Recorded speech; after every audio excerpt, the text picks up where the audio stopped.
અંત સમયે માણસે ભગવાનનું ધ્યાન ધરવું જોઈએ.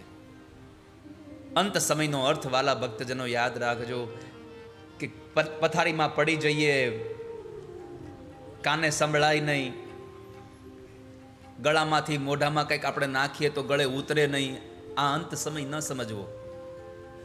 હરતા ફરતા હોઈએ ત્યારે પણ અંત સમય આવી જાય. શ્વાસ અંદર જાય એ પણ અંતિમ હોય અને શ્વાસ બહાર નીકળે એ પણ અંતિમ હોય.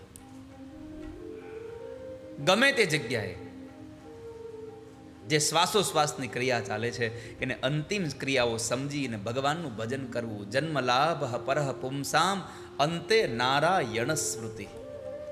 અંત સમયે નારાયણ સ્મૃતિ કરવી,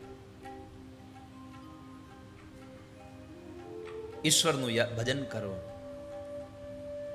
કોને ખબર ક્યારે આપણે જતા રહીએ.